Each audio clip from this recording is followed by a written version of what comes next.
Bon dia a tothom. Soc l'Àngels Pujol, secretària general del Consell de Relacions Laborals, i passaria d'immediat la paraula a la directora general de Relacions Laborals, Treball Autònom, Seguretat i Salut Laboral, Núria Gilgado, que ens dirigirà unes paraules de benvinguda a la sessió. Hola, molt bon dia a tots i a totes. Benvinguts i benvingudes a aquest tercer cicle formatiu de negociació col·lectiva que s'organitza des del Consell de Relacions Laborals, un cicle que està marcat dintre del Pla de suport de negociació col·lectiva, que és un pla que es renova anualment, perquè una de les funcions fonamentals que té el Consell de Relacions Laborals, que com crec la majoria dels que esteu aquí sabeu que és un organisme que està composat pels sindicats més representatius de Catalunya, Comissions Obreres i UGT de Catalunya, i les patronals més representatives, Foment i PIMEC, juntament amb l'administració de la Generalitat. Doncs bé, com deia, una de les funcions principals que té aquest Consell de Relacions Laborals és l'impuls del diàleg entre els agents socials per el màxim respecte, evidentment, en l'autonomia col·lectiva d'aquestes organitzacions, però el que pretenem és intentar impulsar aquest diàleg per millorar els continguts i l'articulació i l'eficiència de l'estructura de la negociació col·lectiva. A Catalunya, com sabeu, no tenim competències en l'àmbit normatiu laboral, però sí tenim els convenis col·lectius negociats a Catalunya que constitueixen l'eina essencial del nostre model de relacions laborals, perquè els convenis col·lectius ens permeten adaptar el nostre territori a les necessitats de les empreses i a les necessitats dels treballadors i treballadores. Els convenis col·lectius tenen una capacitat d'adaptació al context concret de cada sector i de cada situació econòmica, de cada empresa, i per tant facilita la integració de noves matèries i pot respondre a totes les exigències del món laboral, que com bé sabeu és molt canviant. Al Consell de Relacions Laborals som molt conscients que la negociació d'un conveni exigeix una especial formació de les persones que els negocien, tant per la seva funció normativa i la seva eficàcia general com per la necessitat d'estar al corrent de tots els canvis que s'estan produint, de les successives reformes laborals i de les complexes matèries que l'evolució de les noves formes d'organització del treball estan incorporant.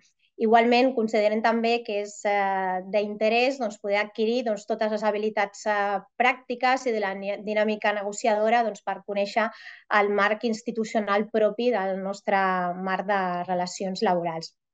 És per això que aquest cicle formatiu que ofereix el Consell intenta ajustar-se cada any als nous contextos, a les noves transicions en les que hem de fer front. És un cicle que va començar el 2022, es va fer aquest any de manera integral en línia, el 2023 es va entendre que el format més idoni era poder fer-ho de manera presencial, s'han anat incloent nous continguts i ara més, el 2024, situem també sessions com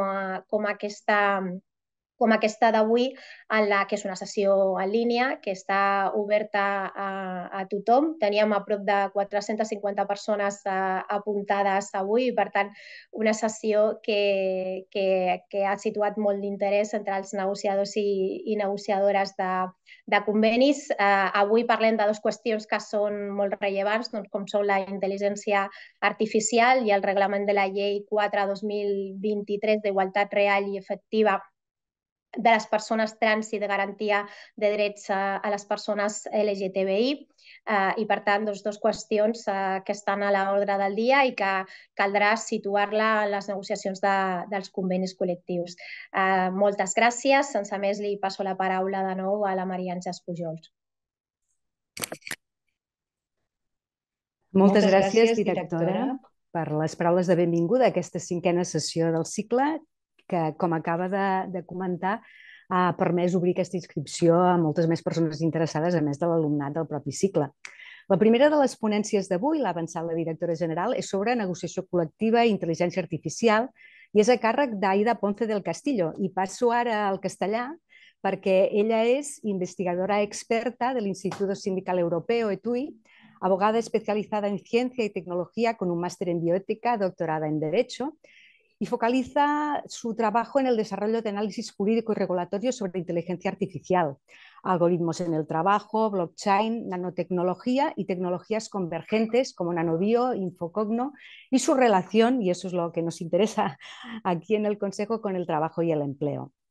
Su conocimiento sobre esta vinculación de la inteligencia artificial con el mundo del trabajo es muy amplio, pero hoy, en el marco de un ciclo formativo de negociación colectiva, le hemos pedido que nos hable sobre las grandes lógicas de la regulación convencional de la inteligencia artificial y la identificación de buenas prácticas en convenios colectivos.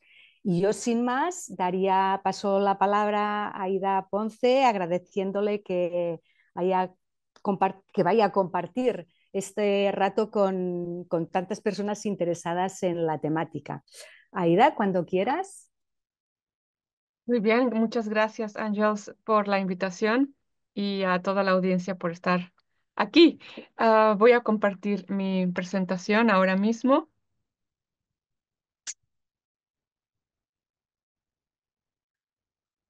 Muy bien.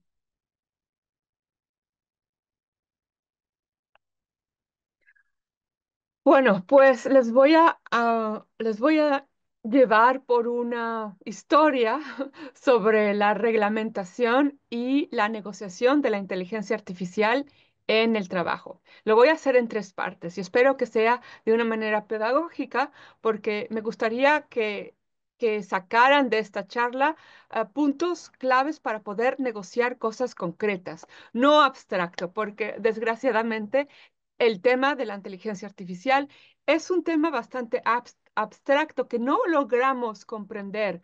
¿Por qué? Porque es inmaterial, no podemos tocar la inteligencia artificial, es invisible, no la podemos ver como vemos una máquina, un robot o una lámpara, y es muy difícil de entender porque hay muchos conceptos que son y parecen técnicos y entonces es como si fuese una especie de solamente es un campo para expertos y no para sindicalistas.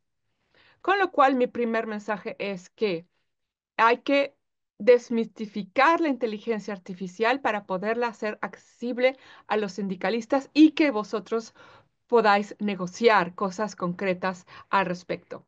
Los tres temas que voy a tratar son el Reglamento Europeo sobre la Inteligencia Artificial, las buenas prácticas para la negociación colectiva que se han visto a nivel europeo y en otros campos, y luego temas muy concretos para poder negociar.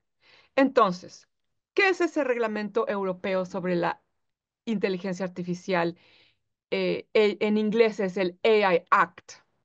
Pues es un reglamento que se ha negociado durante más o menos 4 años y que se acaba de publicar en el Diario Europeo de la Federación, en el Diario Oficial de la Federación, en el Diario Europeo el 12 de julio, en el verano pasado. Y ha, ha- ha ya ha logrado no solamente reglamentar sobre sistemas de inteligencia artificial tradicionales, pero también sobre sistemas de inteligencia artificial que conocemos todos, como los famosos ChatGPTs, Copilot, Midjourney, DALL-E, Mistral, etcétera, etcétera. Esos que podemos utilizar nosotros como personas no expertas pues, sin tener mucho conocimiento de cómo se desarrolla la IA y de qué se trata, pero está a nuestras manos, en las manos de todos. Este reglamento tiene cuatro objetivos muy principales. El primero es mejorar el funcionamiento del mercado interior europeo. Ese es el principal. Ojo, este reglamento no está hecho entonces para poder dar derechos a las personas que están expuestas a sistemas de inteligencia artificial. Es un reglamento de mercado, mejorar la adopción, pero también el desarrollo de sistemas de inteligencia artificial.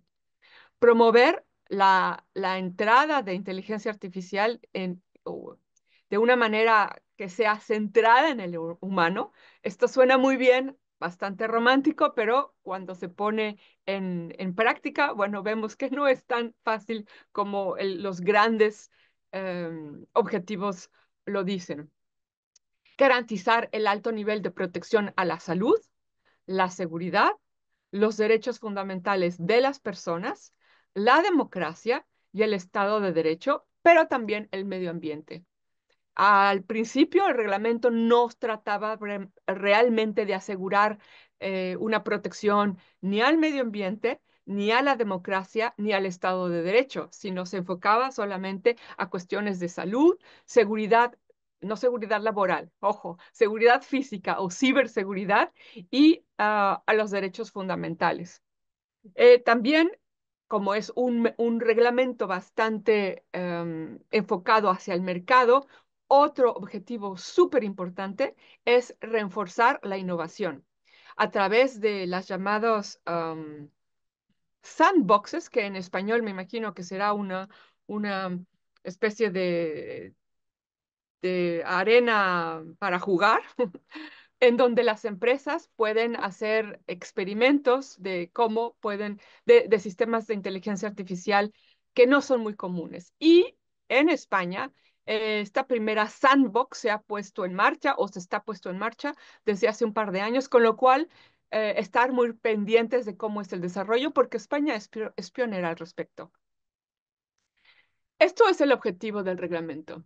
Ahora, ¿cuál es la lógica del reglamento? La lógica del reglamento es muy simple. Está basado sobre una evaluación de riesgos. Lo más importante que tenéis que retener es que el reglamento regula casi únicamente los sistemas de inteligencia artificial que tienen un riesgo alto. Esto quiere decir que los demás sistemas de inteligencia artificial o son prohibidos o no tienen un riesgo alto, con lo cual no hay muchas disposiciones reglamentarias al respecto. Explico. La lógica del riesgo se ha diseñado en forma piramidal. En la primera parte de arriba, en el punto rojo, están las prácticas que no pueden aceptarse en el mercado europeo. El renglón anaranjado, que es el renglón del medio, son esas prácticas o sistemas de inteligencia artificial que comportan un riesgo alto, objeto del reglamento. En el nivel de abajo hay sistemas de inteligencia artificial que tienen un riesgo limitado. Están entre por ahí, y solamente hay obligaciones de información, información al público, que es lo que se llama también información de transparencia. Luego, el punto verde o el renglón verde son los sistemas de inteligencia artificial que tienen un riesgo muy, muy pequeño. No hay disposiciones obligatorias al respecto porque prácticamente la Comisión Europea ha decidido que no hay riesgo. Estos tres o cuatro niveles se han diseñado en 2000, 2001, por ahí, y cuando la Comisión Europea y el Parlamento Europeo tenían ya casi el reglamento finalizado, ¿qué pasa? Que viene el ChatGPT, aparece en el mercado y todo el mundo lo empieza a regular y los legisladores dicen, bueno, no lo teníamos contemplado en nuestra pirámide de riesgo. ¿Qué hacemos ahora? ¿Cómo lo reglamentamos? ¿O no lo reglamentamos? ¿Qué pasa? ¿En qué nivel de riesgo ponemos al ChatGPT? Pues los legisladores se tuvieron que resentar en la mesa de negociación y pensar, ¿qué hacemos con el ChatGPT? Y han decidido añadir dos escalones más abajo de esta pirámide, los que están en gris, y, y cambiar el nombre o ponerle un nombre jurídico para que suene legal, y en vez de llamarle inteligencia artificial generativa, como que es lo que se conoce naturalmente o comúnmente, se les llama modelos de inteligencia artificial de uso general.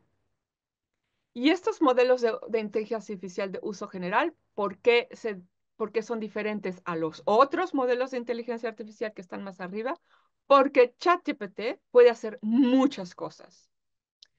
puede traducir texto, texto es un fin, puede crear imágenes, visualizar es otra cosa, puede crear, no crear, perdona, generar, puede generar música, es otra cosa, puede generar código computacional, puede generar varias cosas al mismo tiempo. Entonces, por eso es que se les ha llamado, desde un punto de vista reglamentario, modelos de inteligencia artificial de uso general. Se pueden adaptar para hacer muchos fines. Y también hay otros sistemas de inteligencia artificial de uso general que tienen un riesgo sistémico. ¿Qué es lo que quiere decir el legislador cuando dice riesgo sistémico? Bueno, un riesgo que es muy grande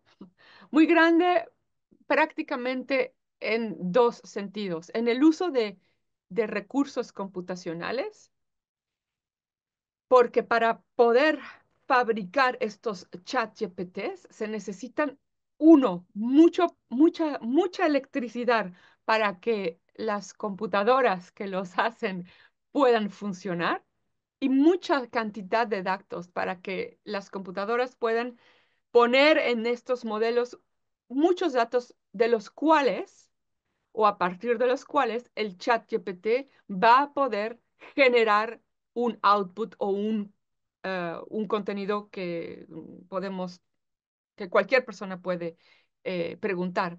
Por eso se le llama de de modelos de inteligencia artificial de uso general con efecto sistémico. Y estos dos am, am, renglones, o el primero, o el uso del chat GPT, no tiene realmente, o el legislador no consideró que sea de un riesgo alto. Podéis estar de acuerdo o no, eso es lo que la ley dice. Con lo cual, no hay realmente obligaciones concretas, constreñantes para los que lo usan. Solamente decir, usted está enfrente de un chat, no está enfrente de una persona humana, o usted está utilizando un chat, etcétera, etcétera. Es la obligación de la información.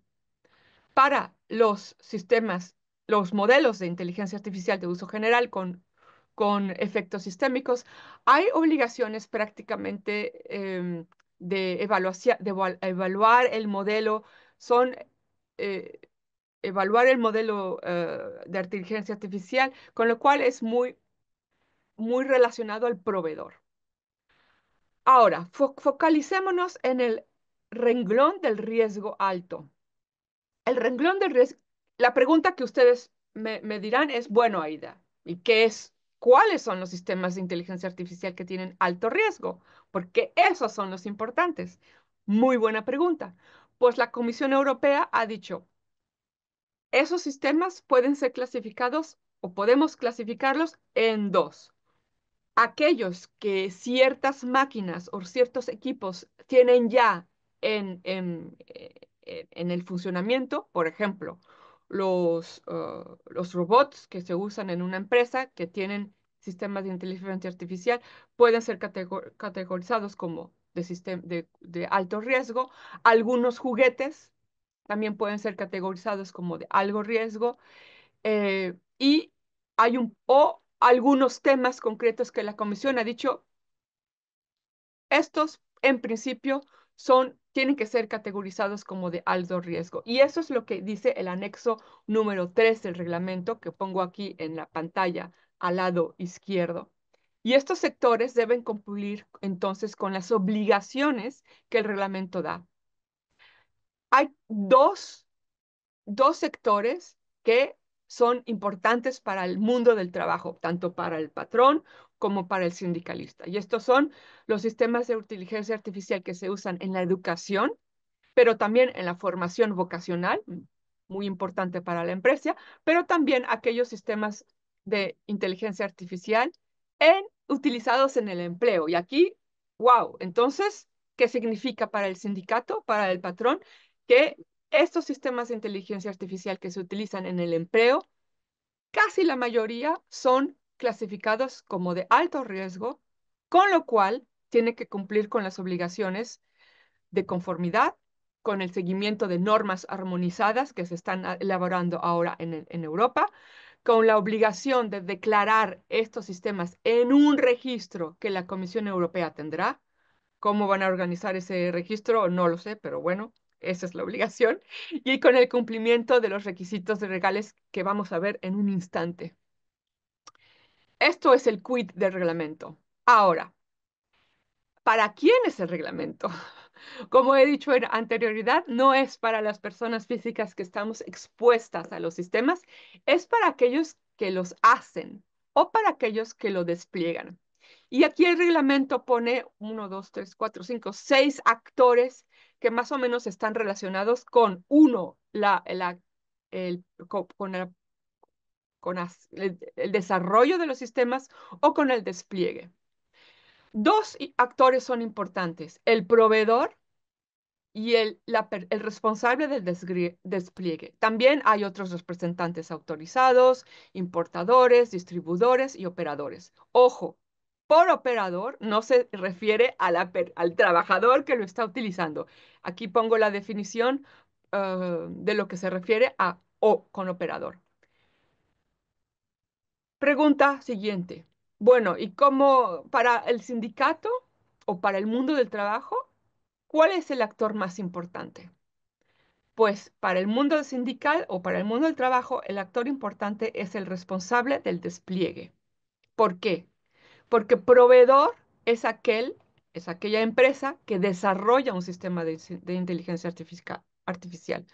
¿Cuántas empresas en Europa lo hacen? Muy pocas. Realmente, aquellos que hacen esos sistemas de inteligencia artificial son 10 o 20 en el mundo: Microsoft, Amazon, Apple, ah, mm, OpenAI, por supuesto, Google, etcétera, etcétera. Y en Europa no tenemos tantas empresas que hagan realmente sus sistemas de inteligencia artificial en casa. Quizás en Bélgica, en el país donde vivo, hay las empresas que se dedican a las empresas públicas como la empresa del tren. Ahí ellos tienen la capacidad financiera e infraestructural de hacer sus propios sistemas de inteligencia artificial.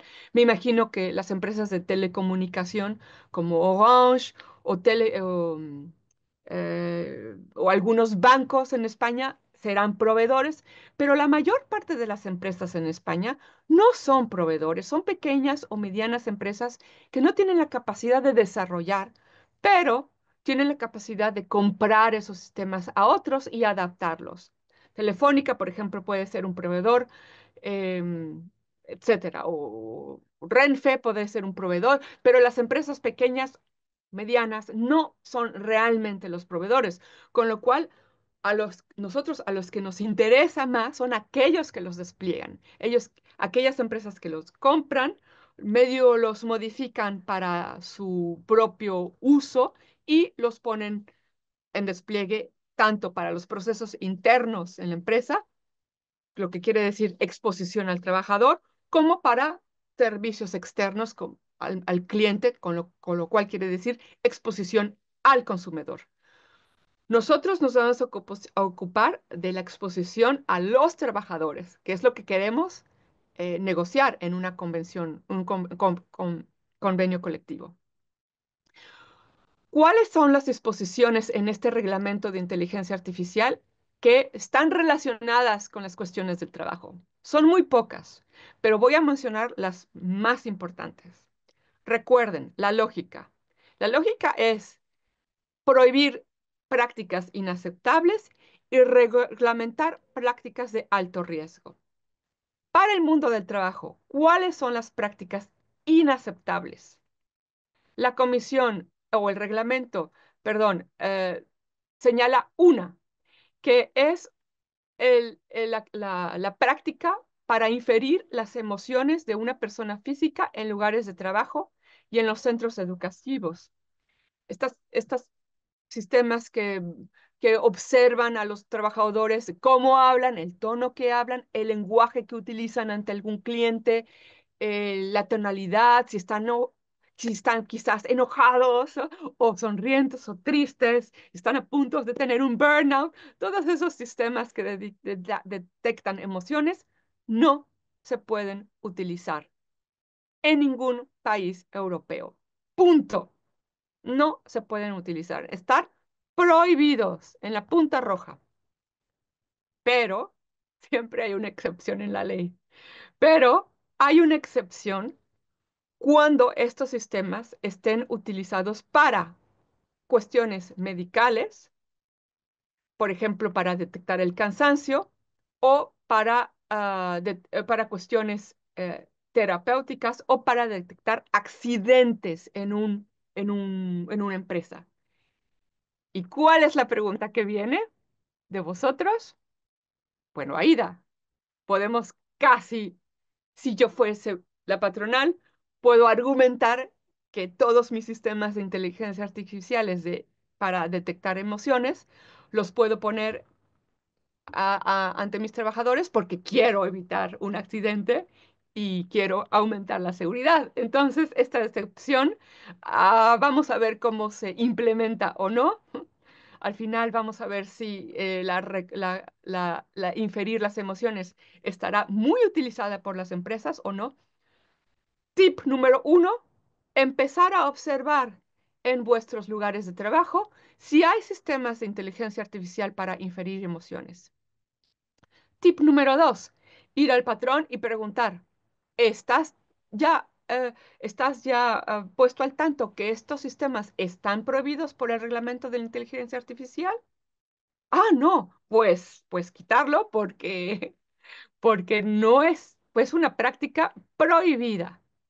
Y si el patrón dice, pero es para la salud o para evitar accidentes, ahí es en donde tendrá que entrar el sindicato y mover, mover y negociar y decidir si realmente es para evitar un accidente y para cuestiones medicales o no. Práctica prohibida.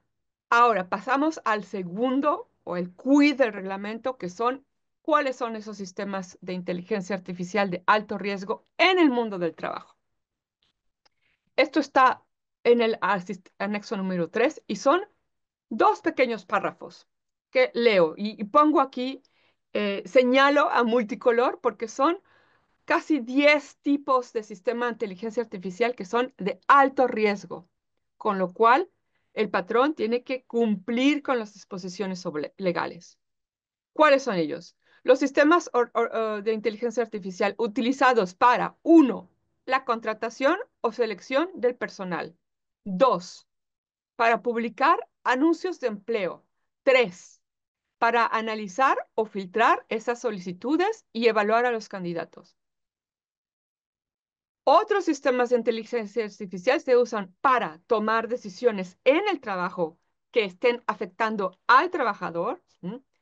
Esos sistemas casi no se ven, ¿eh? Pero hay que empezar a abrir el ojo interno. 2, para promover las personas, los trabajadores, o para decirles adiós. Para asignar las tareas a los trabajadores, para a partir de comportamientos individuales, o ahí va más lento, más rápido, etcétera, etcétera, o tiene que ir por ahí o por allá, o a partir de rasgos o características personales, tomar decisiones para supervisar y evaluar el rendimiento del trabajador y sistemas para tomar decisiones sobre el comportamiento en el marco de dichas relaciones laborales. Entonces son, como veráis, varias, 10 o 11 tipos de finalidad que estos sistemas de inteligencia artificial pueden hacer y que son categorizados como de riesgo alto. Y vuestra pregunta es, bueno, ¿qué es lo que tiene que hacer el patrón? O aquellos que ponen en despliegue estos sistemas de inteligencia artificial. Bueno, tienen que cumplir con algunos requisitos que los pongo aquí en general. Desde ya, primero, tienen que hacer un inventario de todos esos sistemas de inteligencia artificial en la empresa, cuáles son inaceptables, con lo cual los tienen que quitar, cuáles son los de alto riesgo, con los cuales tienen que cumplir con estas obligaciones legales y cuáles son los que tienen, pues cuáles son los mínimos que tienen que cumplir con obligaciones de transparencia. A grosso modo, ¿qué es lo que el patrón tiene que hacer después del inventario? Es mantener un sistema de gestión de riesgo de los sistemas de inteligencia artificial, cuál es un sistema también de gobernanza de datos, mantener toda la documentación técnica del sistema en cuestión o de los sistemas en cuestión, también conservar todos los logs o todos los registros automáticos de acontecimientos de seguridad, garantizar un buen diseño con transparencia para que los que están expuestos a ese sistema puedan entender cómo funciona más o menos y que haya una vigilancia de ese sistema. En inglés le llaman el human oversight, la vigilancia humana del sistema de inteligencia artificial. Y vuestra pregunta es, ¿y cómo los vamos a vigilar? Y mi respuesta es, pues no lo sé, porque por de facto, un sistema de inteligencia artificial está diseñado para ser autónomo, no para ser dependiente de un trabajador, si no, no tiene caso. Entonces es un poco como contradictorio.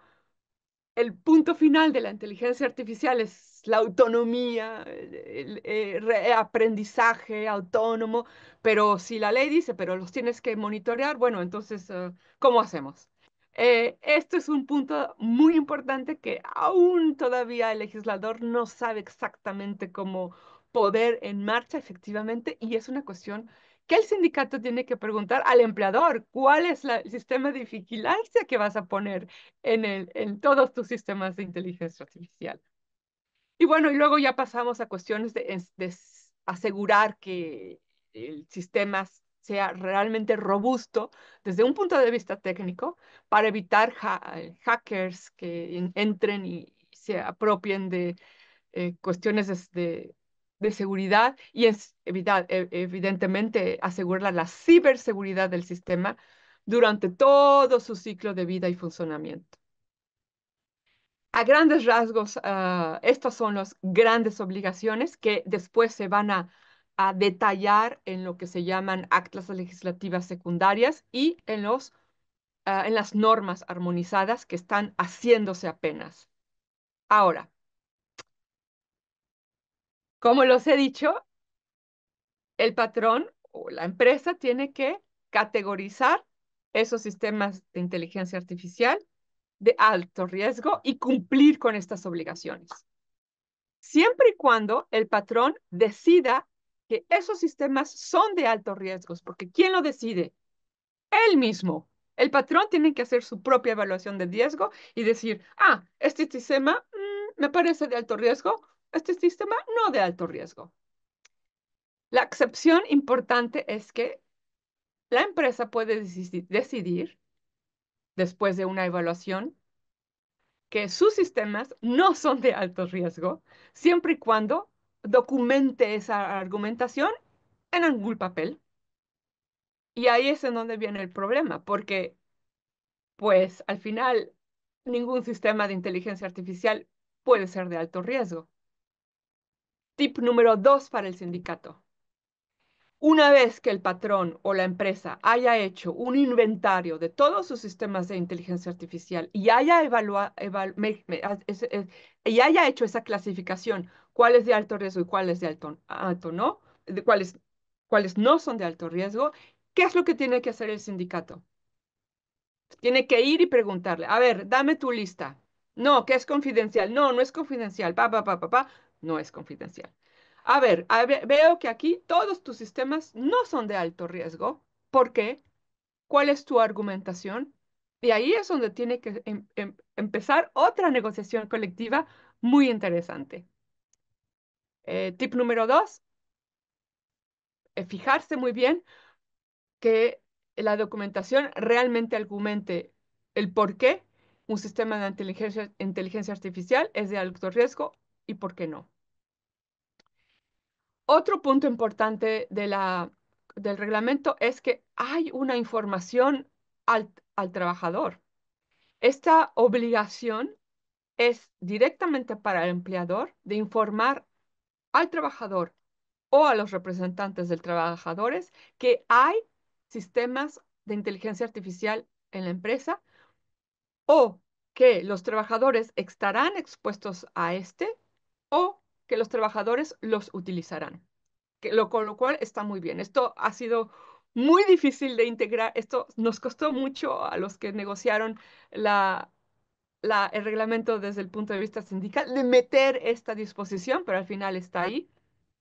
Punto débil, es una obligación de informar, no es una obligación de consultar. Pero, tip número 4, es una buena práctica del sindicato de poder insistir en este punto para poder convertir el derecho a la información a un derecho de participación más efectiva.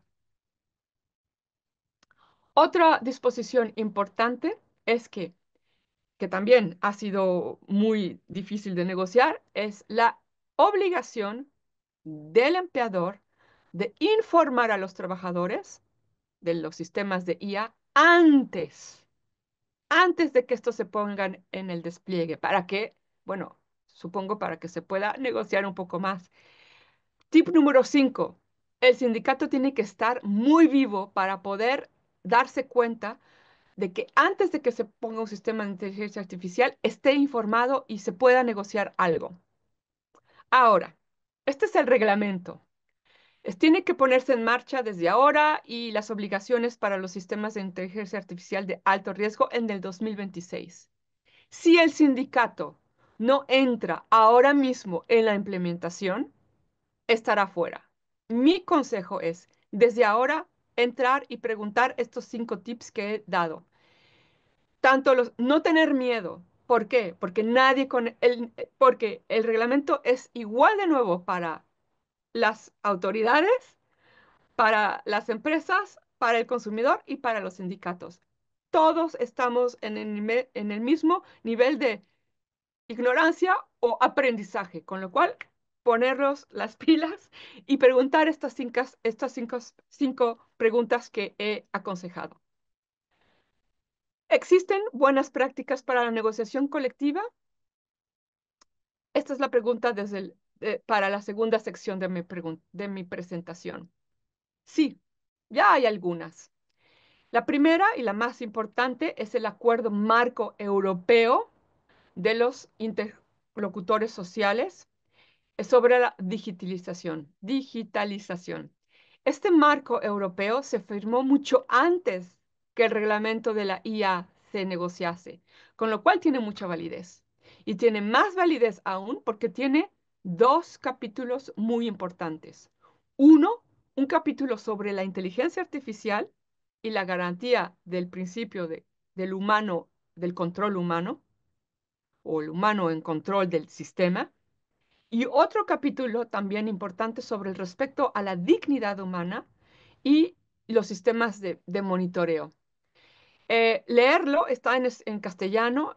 España las empresas, los interlocutores sociales en España, los sindicatos y la patronal tienen la responsabilidad de implementarlo porque a ellos lo han firmado y tienen que implementarlo.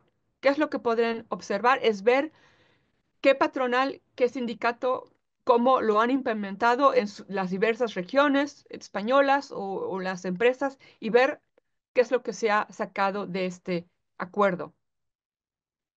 Tip número 6. Si las empresas no lo conocen, pues entonces el sindicato tiene una oportunidad de decir, hey, aquí hay un acuerdo macro firmado a nivel europeo. ¿Cuál ha sido las marchas que la empresa ha puesto para poder respetarlo? Otro ejemplo a nivel sectorial es a nivel del sector de comercio.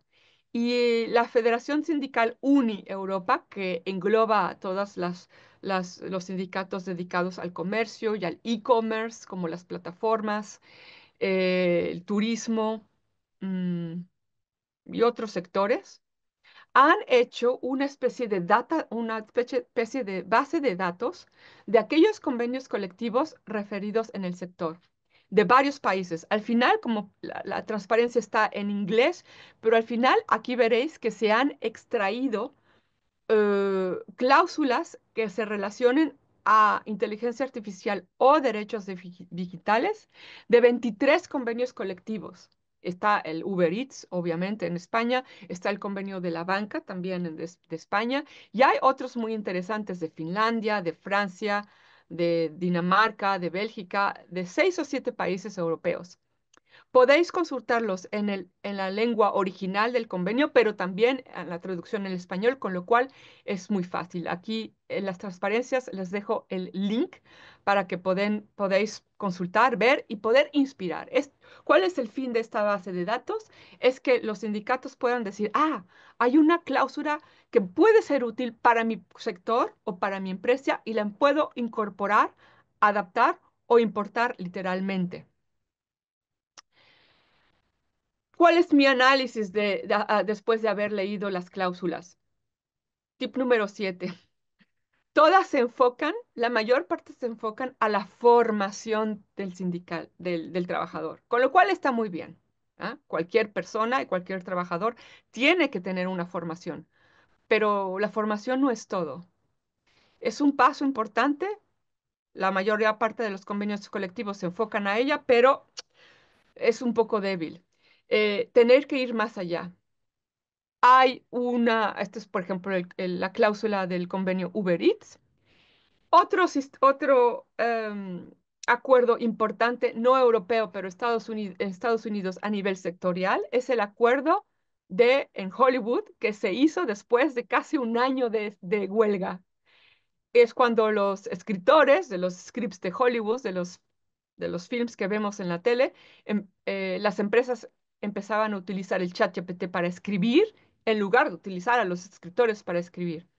Y aquí se ha hecho el primer realmente convenio colectivo que de alguna manera prohíbe el uso del ChatGPT para poder realizar la redacción de los scripts de televisión o de las grandes películas.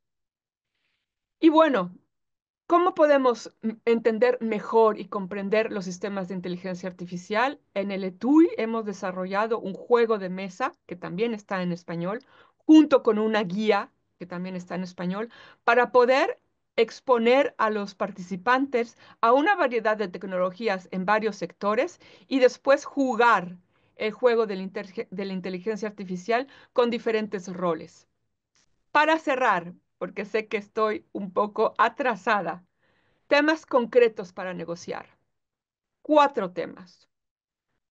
Negociar cuestiones sobre el reglamento de la inteligencia artificial, y aquí enlisto todo lo que he dicho al principio de la charla. Segunda sección, renegociar cuestiones sobre la protección de datos y la privacidad en todos los convenios que podáis, recogida de datos, uso de datos, cuestiones de ciberseguridad, privacidad de los trabajadores, etc. Negociar temas de antidiscriminación y el famoso bias sobre condiciones de trabajo, horarios para mujeres, hombres o edad, etcétera, etcétera, flexible, carga de trabajo, selección del personal, muy importante, contratación mediante software, todos estos puntos son negociables. Y por último, negociar cuestiones sobre la introducción de la tecnología, cómo se introduce, cómo se usa, con qué parámetros se usan. Todos estos puntos tienen validez y con ello termino. Hay un libro sobre la inteligencia artificial y cuestiones de trabajo y sociedad con 2 capítulos de 2 investigadores españoles muy relevantes que invito a leerlo y me encantaría escuchar preguntas y feedback. Gracias.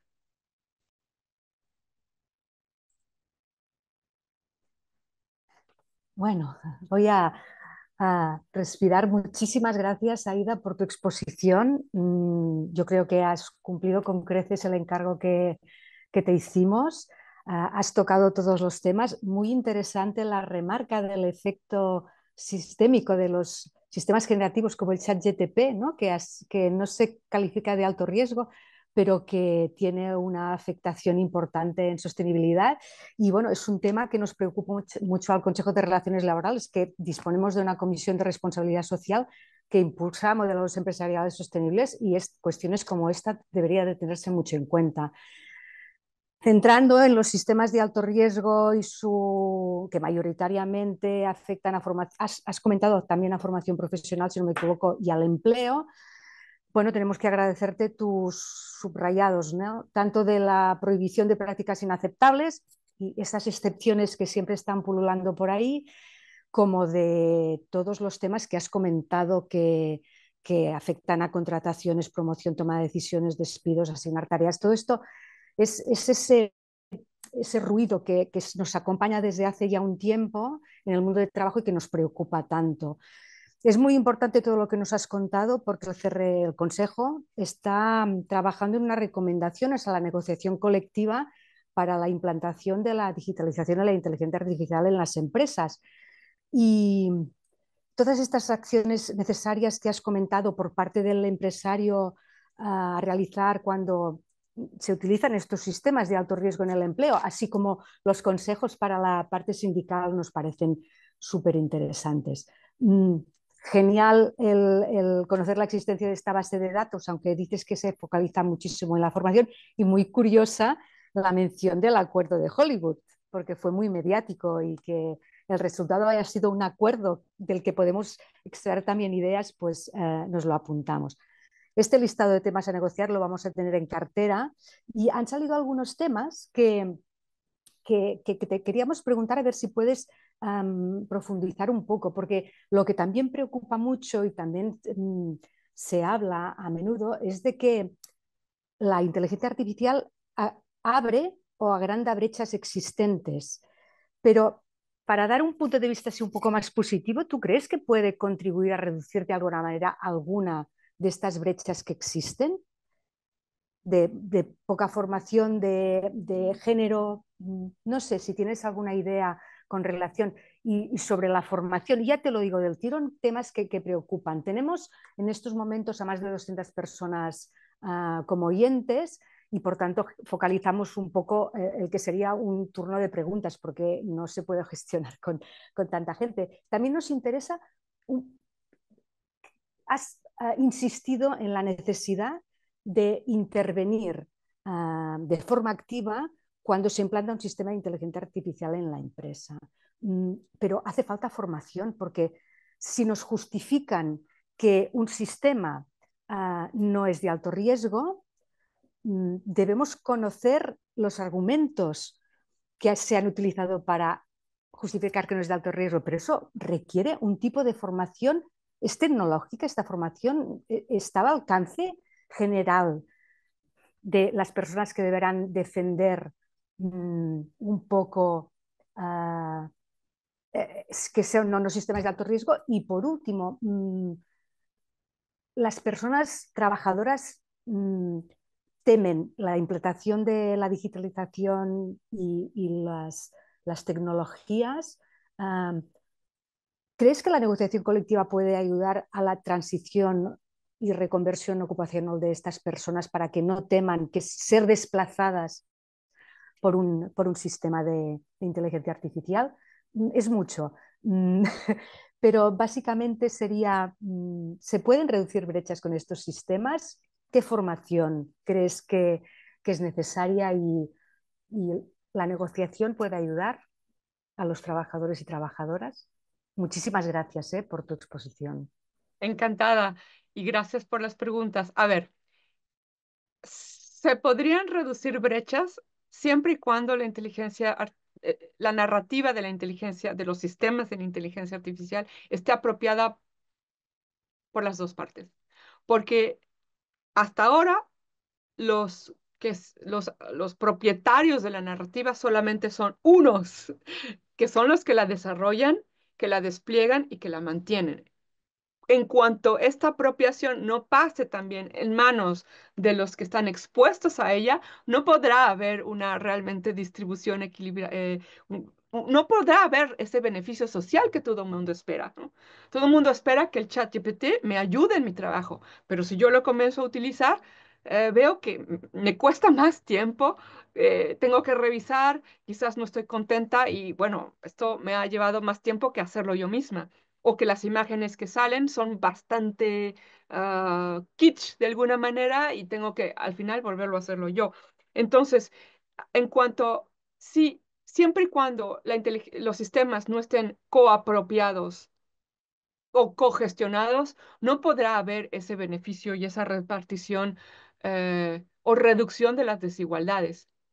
Si la narrativa, la apropiación y el mantenimiento de los sistemas de inteligencia artificial se queda solamente de un lado, entonces yo pienso, y otros también, otros estudiosos del tema piensan que las desigualdades se van a incrementar porque el desconocimiento y la desconexión será muchísimo más amplia entre ellos que los que se apropian y entre la sociedad, sean los consumidores, sean los trabajadores, sean inclusive algunas empresas. Em, por lo tanto, es importante esta cuestión de transparencia, pero más que transparencia, porque transparencia es bastante pasiva, es necesario la accountability, esa es la cuestión, la responsabilidad de poder negociar y de poder decir, bueno, aquí están los parámetros o aquí están los datos que me responsabilizo a no coleccionar o que colecciono de alguna manera algún compromiso con los trabajadores. Formación para, para ¿qué formación se necesita para poder ver que la justificación que eventualmente la empresa pueda hacer sea una justificación realmente clara y justifiable o no? Yo no creo que una formación específica en inteligencia artificial sea necesaria para cada trabajador o para cada sector, porque no es viable. No todo el mundo tiene ganas, interés y tiempo de estudiar inteligencia artificial a nivel computacional. Con lo cual, si nos quedamos en una formación técnica, estamos reduciendo la capacidad de actuar de los actores sociales y de muchos actores en la sociedad. Formación, yo en vez de formación, aunque siempre es interesante, yo lo que impulso, y por eso desarrollamos el juego de la inteligencia artificial, es más bien un pensamiento crítico. Y los sindicatos lo han hecho muy bien, porque los sindicatos también pueden hacer evaluación de riesgos de sistemas mecánicos, de factores biológicos, químicos, y los sistemas de inteligencia artificial no son más diferentes que ellos. Entonces, este tipo de pensamiento crítico, de análisis de cuál es el beneficio real para el individuo, es lo que se necesita más que una formación técnica que solamente ayuda a muchos pocos y no a la gran mayoría. Lo importante es poder analizar desde un punto de vista lejano, más abierto a cuestiones de discriminación, privacidad, derechos digitales, protección de datos y de derechos fundamentales o de derechos sociales. Si se está, ah, si se están abriendo más las inequalidades sociales o no.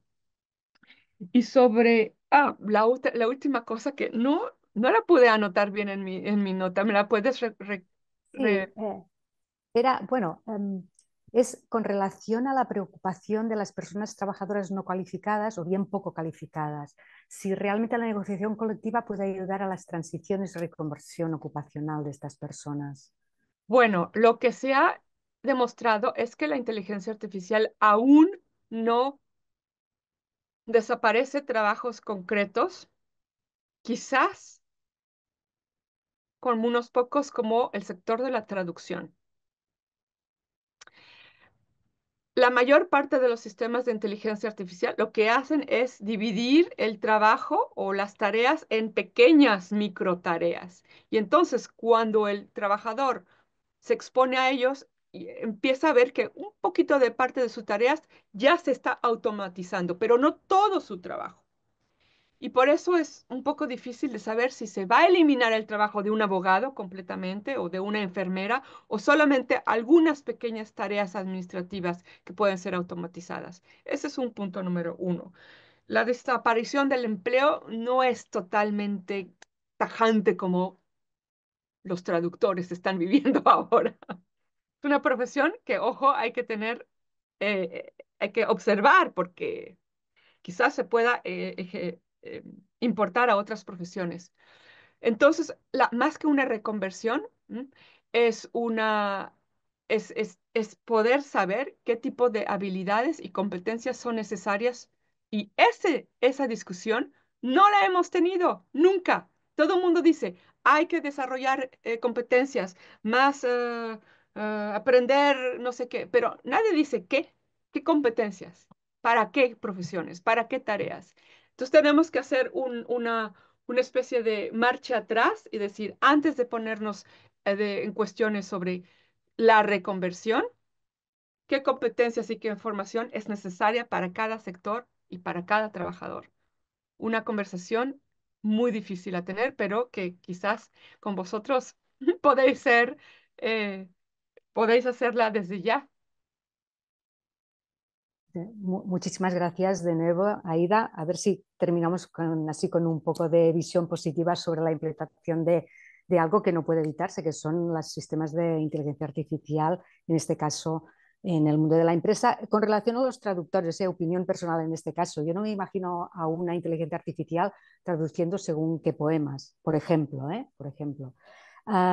Y bueno, ha quedado claro que tenemos mucho trabajo, que nos has ayudado mucho encarrilando algunos de los aspectos que estábamos debatiendo en el Consejo de Relaciones Laborales. Todos estamos, lo has dicho, en la casilla de salida, o sea que ahora es responsabilidad también de todos y todas pues, empezar a empujar para que la implantación de esos sistemas sea en beneficio de todas y todas en el mundo del trabajo. Te agradezco de nuevo tu participación y daríamos paso ahora a la siguiente ponencia. A continuación cambiamos de tema, pero también es un tema de máximo interés actualmente, en el cual la negociación colectiva parece que ha de jugar un papel esencial. Nos lo presentará Carolina Vidal López, secretaria confederal de Mujeres, Igualdad y Condiciones de Trabajo, a quien agradecemos muchísimo que hoy esté aquí. Es licenciada en Derecho por la Universidad de Castilla-La Mancha. Ha ejercido como abogada laboralista durante más de 2 décadas en la asesoría jurídica de comisiones obreras en Castilla-La Mancha y en su ejecutiva en las áreas de acción sindical y formación sindical. Formadora, asesora, negociadora habitual en conflictos de carácter colectivo, ya sabe mucho, por eso la hemos contactado. Se define como sindicalista, feminista y firme defensora de la igualdad entre mujeres y hombres de una sociedad igualitaria más libre y democrática. Creo que es una buena entrada para dar paso a tu ponencia. Te habíamos pedido desde el Consejo de Relaciones Laborales si podías hablarnos sobre eso, sobre el rol que la negociación colectiva puede tener en la aplicación de este reglamento de la Ley 4/2023 de 28 de febrero para la igualdad real y efectiva de las personas trans y para la garantía de los derechos de las personas LGTBI. Es un tema que también nos interesa muchísimo en este Consejo. Tenemos un mandato de las 3 partes que lo integran, sindicatos y patronales más representativas de Cataluña y del Gobierno de la Generalitat, para que ayudemos a la implantación efectiva de esta ley. Por tanto, Carolina, cuando quieras. Y gracias por estar aquí. Bueno, buenos días, ¿me oís bien? ¿Me oís bien? Perfectamente, Bueno, perfectamente. agradecer al Consell que haya contado conmigo, con las comisiones obreras, para hablaros de este tema importante y sobre todo candente, ¿no? Tremendamente candente. Disculpad un poco que no sé cómo será la conexión, pero es que he tenido algunos problemas para conectar hoy, o sea, es que espero que nos respete y que no haya ningún problema. Insisto en agradecer y en dar los buenos días a quienes están ahí al otro lado de la cámara. Bueno, y digo que esto es candente, candente, porque hace pocos días conocimos, como saben ustedes, el desarrollo del artículo 15, ese reglamento. Ha salido un acuerdo del diálogo social. En esa mesa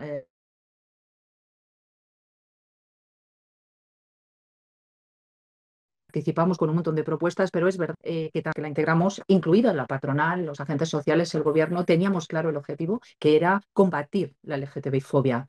fuera, pero en este caso nos correspondía hacerlo dentro de los centros de trabajo, tanto en el acceso al empleo como en las condiciones, en las condiciones de trabajo.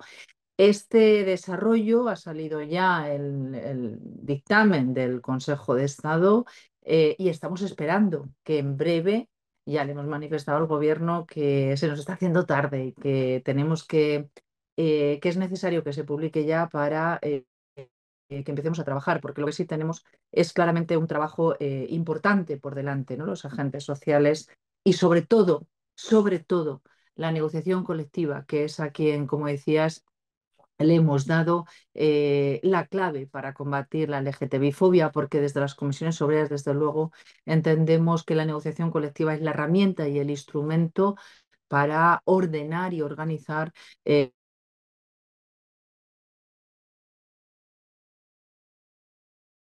condiciones de trabajo. Por eso, porque ese desarrollo del artículo 15 se hiciera a través de la negociación colectiva. Sabemos y somos conscientes, y yo no tengo ningún problema en aquí contarlo, que bueno, se han venido a llamar los planes LGTBI, haciendo de alguna manera un paralelismo con los planes de igualdad que lo que tratan es de luchar contra las discriminaciones entre hombres y mujeres. Pero no era posible mantenerlo así porque las circunstancias y los diagnósticos que dan pie a la negociación de las medidas del planes de igualdad era imposible materializarlo en el caso del colectivo LGTBI en los centros de trabajo. ¿Por qué? Porque para hacer un plan de igualdad hay que hacer un diagnóstico, y desde luego se vulnerarían el derecho a la privacidad, a la dignidad y a la protección de datos si tenemos que hacer un diagnóstico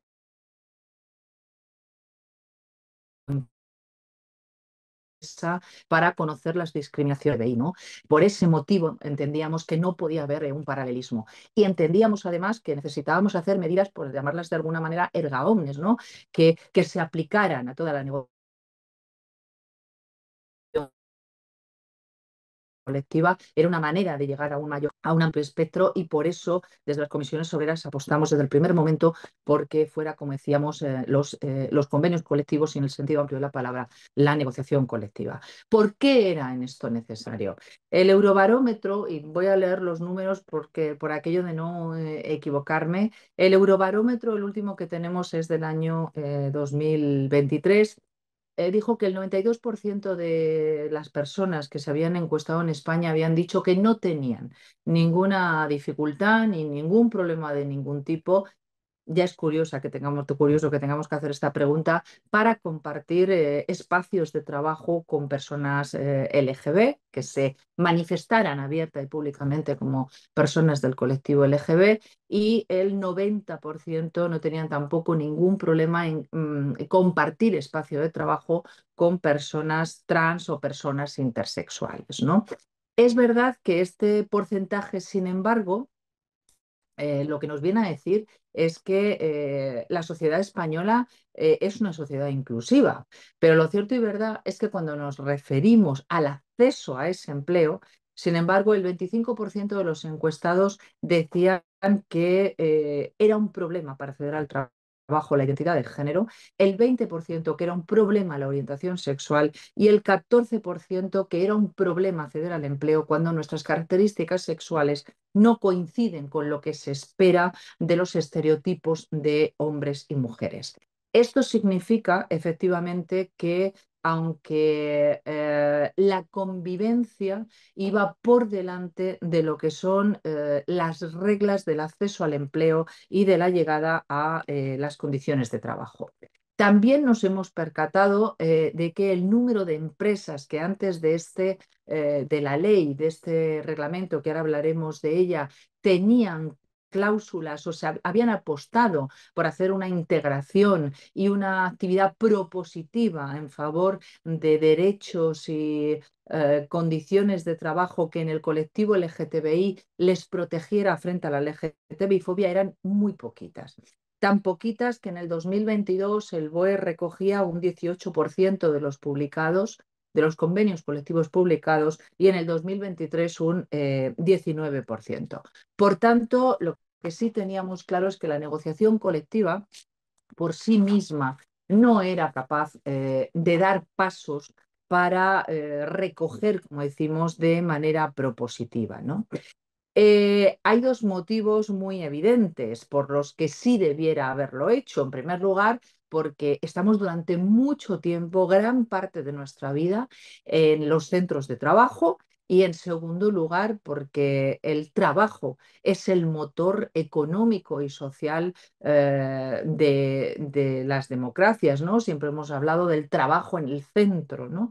Y desde luego estamos en un momento en el que la democracia es colectiva y la democracia es individual. Y es muy vieja esta frase cuando decíamos que no podemos dejar los derechos fundamentales y los derechos humanos en las taquillas y en los centros de trabajo. Y tremendamente triste para una democracia como la española, solvente y madura, en la que las personas no puedan mostrarse en libertad como son, ¿no? Las estrategias que el colectivo LGTBI ha venido adoptando en los centros de trabajo para poder, si me permitís la palabra, sobrevivir, ¿no? a ese terreno hostil del acceso al empleo y las condiciones de trabajo han sido varias, ¿no? Primero, la primera de ellas ha sido segmentándose en los entornos laborales, segmentándose en los mercados de manera forzosa, unas veces consciente y otras veces inconsciente, derivándose, ¿no? hacia profesiones donde entendían que iba a haber una menos discriminación, el área pública, la sanidad, la educación, es decir, en lugares donde la violencia entendían que iba a mostrarse en menor manera, ¿no? Esto con la intención, evidentemente, de que puedan mostrarse, ¿no? y poder ser como quieran ser. La segunda estrategia ha sido la ocultación y la invisibilización, lo que hemos denominado históricamente la armarización, es decir, que cuando van a los centros de trabajo vuelven, evidente, a comportarse conforme a los cánones establecidos que en principio se esperaba de esas personas, ¿no? Tanto es así que el proyecto europeo ADIM, es un proyecto que avanza un poco en la gestión de las condiciones del colectivo LGBT en el sector público y en el sector privado, ya nos dijo hace mucho tiempo que el 93% de las personas del colectivo LGTBI, y fijaos que es un porcentaje muy escandaloso, no habla de su vida social en el centro de trabajo. Además de este 93%, el 84% no habla de su vida afectiva, ¿no? Y fíjense, las personas del colectivo LGTBI que tienen hijos e hijas, solo el 55% habla de ellos abiertamente, mostrándose del colectivo LGTBI en los centros de trabajo. Sin embargo, más del 72% de las personas que no son del colectivo LGTBI en su vida social, en el entorno laboral, hablan de sus hijos y de sus hijas, ¿no? Este estudio hace mucho tiempo que nos vino a decir que España tenía la necesidad de dar un impulso, ¿no? en los centros de trabajo para que esa inclusión que la sociedad española estaba demostrando se tuviera también su reflejo, ¿no? en los entornos laborales. La tercera estrategia que las personas del colectivo LGTBI han venido utilizando es la renuncia. Renuncia a derechos. Que es bastante triste que la clase trabajadora, por ser del colectivo LGTBI, que renuncie, por ejemplo, a permisos, renuncia al permiso de matrimonio para no mostrar que ha contraído, que se ha casado con una persona, por ejemplo, del mismo sexo, renuncia a los derechos de paternidad, renuncia, por ejemplo, a los derechos de cuidados, ¿no? En los entornos familiares cuando son del colectivo LGTBI. Y luego hay otra cuarta parte, que es otra cuarta estrategia, que es el aplazamiento forzoso de la identidad, que esto sucede especialmente en las personas trans y en personas que directamente no es que se oculten, es que cambian absolutamente su persona, su forma de ser, su forma de vestir y renuncian a pertenecer al colectivo LGTBI, lo aplazan a salir cuando salen de los entornos laborales. Lo cierto y verdad es que esto significa que si fuera de los entornos laborales, las personas del colectivo LGTBI se muestran como son y se armarizan, renuncian, retrasan su forma de ser a la salida del entorno laboral, esto significa que aunque tenemos leyes y tenemos derechos y tenemos libertades que la sociedad española empieza a visibilizar, lo cierto, este clima social no se reproduce en los entornos laborales.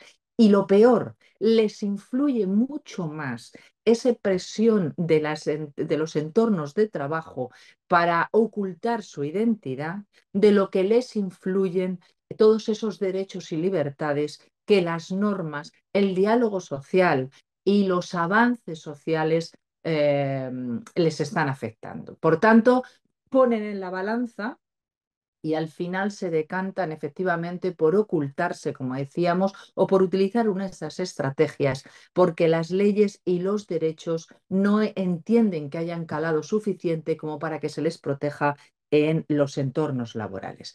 Ese es el motivo, entre otros, en esta situación llegamos a la ley 15/2022. Perdón, en esta situación llegamos al artículo 15.1 de la ley 4/2023 y en esta situación llegamos a sentarnos a la mesa de diálogo social para negociar el reglamento.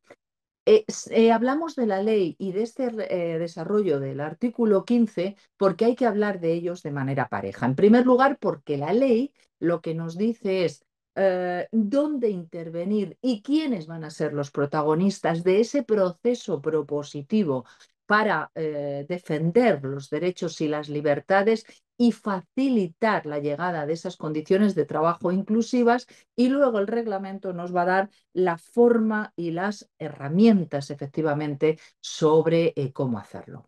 Pues bien, esta ley 15/2022 nos dice, como no podría ser de otra manera, yo siempre he dicho cuando estábamos negociando y hablando de esta ley que parecía mentira, ¿no? Que en este momento tengamos que plasmar en un documento que no se puede discriminar a nadie por su género, por su identidad sexual, que no podemos discriminar a nadie por su forma de ser los entornos laborales, que no se le puede discriminar en el acceso al empleo, ni se le pueden minorar sus condiciones de trabajo por una causa discriminatoria. Bien, pues hubo que ponerlo en esa ley para que quedara constancia de ello. Y esa ley reconoce también que necesitamos realizar acciones positivas para prevenir, eliminar y corregir todas las formas de discriminación en los entornos laborales.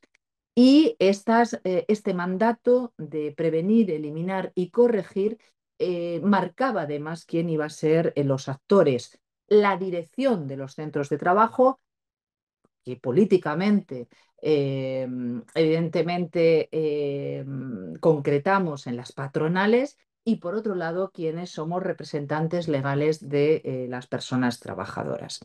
Ahí vimos la importancia de los convenios colectivos, porque efectivamente quienes negociamos, regulamos las condiciones de trabajo somos esos mismos actores, las patronales efectivamente y la representación legal de las personas trabajadoras. Una vez que teníamos esto, llegamos al desarrollo del artículo 15. Ya explicaba antes por qué llegamos a la negociación colectiva y por qué bordeamos y decidimos en la mesa de negociación del diálogo social de común acuerdo que no podíamos hacer una implantación o un espejo, un paralelismo de los planes de igualdad para luchar contra las discriminaciones de género. El desarrollo para llevar a efecto esos mandatos de la ley 15/22 nos marcaba a las empresas que tuvieran más de 50 trabajadores y trabajadoras en plantilla. La fórmula de computar la plantilla no vamos a desarrollarlo aquí porque no es una cuestión clara, muy técnica, pero es verdad que tenemos que computar a toda la plantilla cuando se produce el inicio de esas negociaciones. Fijos discontinuos, personas que estén en carácter temporal, hay una fórmula para computar los tiempos parciales, pero y esto tendremos que trabajarlo. Desde luego, la clave es llegar a más. Y para llegar a más, desde luego lo que tenemos es que lanzar el mandato, que la negociación colectiva puede hacerlo, obviamente, que no solamente sea en las empresas de más de 50 trabajadores y trabajadoras de plantilla, sino que debe llegar a todos los trabajadores y trabajadoras en este país, ¿no? Y por tanto, desde luego nosotras desde las comisiones obreras lo que estamos dispuestas es a que sean los propios convenios sectoriales quienes bajen ese mandato y mejoren la ley, ¿no? Máxime cuando el último dato que hemos extraído del DIRCE lo que dice que entre 6 y 49 personas de plantilla en España hay 255.797 empresas. Es decir, en España predomina especialmente la pyme y la micropyme, y hay muchas empresas con una plantilla de menos de 50 trabajadores. Y desde luego cuando hablamos de derechos humanos y de derechos fundamentales es tremendamente triste, ¿no?, que tengamos medidas propositivas para protegerlos dependiendo del tipo de empresa en el que trabajemos, ¿no? Suena incluso hasta tremendamente banal, ¿no?, si me permitís la expresión, ¿no? Por tanto, una vez que hacemos esa maniobra integradora para tener a todos y a todas en plantilla, desde luego lo que nos planteábamos es en el diálogo social tener una fórmula fácil de negociar, aunque parezca compleja, a través de pasos, de manera que las dificultades de la negociación, que a veces son muchas y quienes negociamos lo sabemos bien, no interrumpa la llegada de esas medidas propositivas. Por el mismo motivo, es decir, porque hombre, hablar de los derechos fundamentales y decir, lo siento, vamos a proteger las tuyos de menor medida porque trabajas en una empresa de menos de 50 de plantilla, pues que la negociación se ralentice por X motivos, también a veces es bastante injusto, ¿no?, con los derechos fundamentales de las personas, que es de lo que estamos hablando. Por eso lo que hemos puesto es un sistema efectivamente de facilitación, ¿no?, de esa negociación colectiva. Y configura 4 escenarios. Uno de ellos, como decimos, son los convenios colectivos de empresa. Evidentemente, si hay convenios colectivos de empresa, el marco de negociación de los mismos son quienes tienen que incluirlo. Si no hay convenio colectivo de empresa, evidentemente serán los convenios colectivos de ámbito superior, ¿eh? Y aquí insistimos, desde las comisiones obreras, la intención que tenemos es hacer un llamamiento a que sean masivas estas condiciones, al margen de lo que pueda, de que la plantilla, vuelvo a repetir, tenga más de 50 trabajadores y trabajadoras. Si no hay convenios colectivos de aplicación, y en las empresas que tengan más de 50 tenemos que acudir a una negociación con la representación legal de las personas trabajadoras.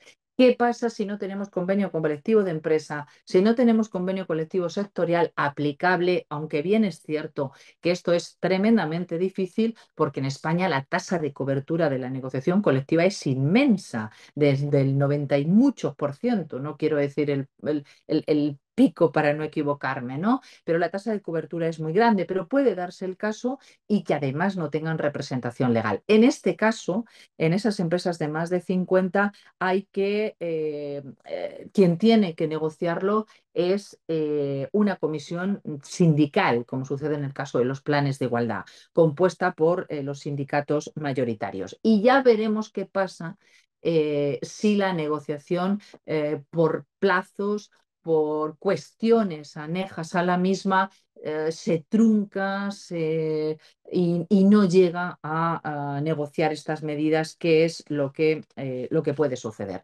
Como en el caso, eso sí, de los planes de igualdad, y al ser una materia muy específica, sobre la que también tenemos que aprender y tenemos que saber, se permite que en esas negociaciones, y además creemos que es conveniente, haya personas especialistas en este tema, en la lucha preferentemente contra las discriminaciones, para que de manera sectorial además se sepa analizar hechos y cuestiones concretas para dar medidas concretas a los sectores, ¿no? No es lo mismo un sector del mar que un sector, por ejemplo, de la enseñanza, ¿no? Es decir, hay situaciones muy dispares donde necesitamos gente que sepa, especialista, para que sepa la negociación colectiva indicarle, ¿no? Por dónde se pueden producir estas discriminaciones. Y ahora hablamos de los plazos para esa negociación, ¿no?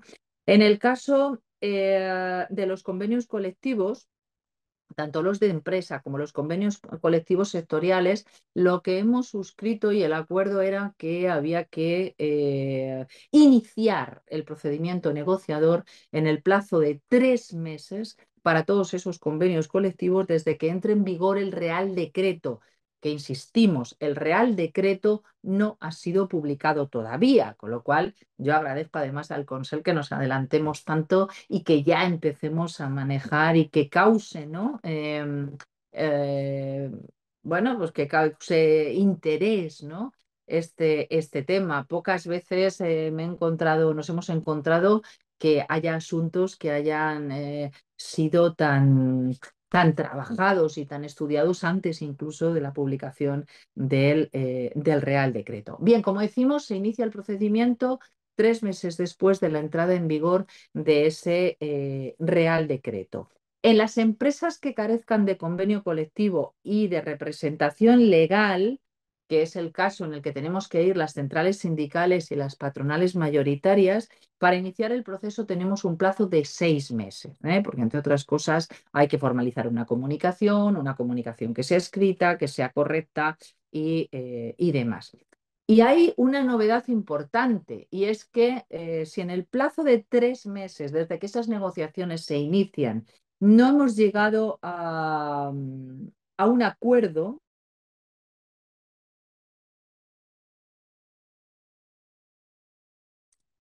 por X motivos, y concretar cuáles son, en esos casos las medidas pueden entrar a funcionar directamente desde lo que va a contener ese desarrollo del Real Decreto, que ahora pasaremos a eso, menciona una serie de ítems o de lugares donde tiene que de manera propositiva la negociación colectiva dictar medidas, y en el caso de que no se hagan, pues vamos a aplicarlas directamente desde este Real Decreto, ¿no?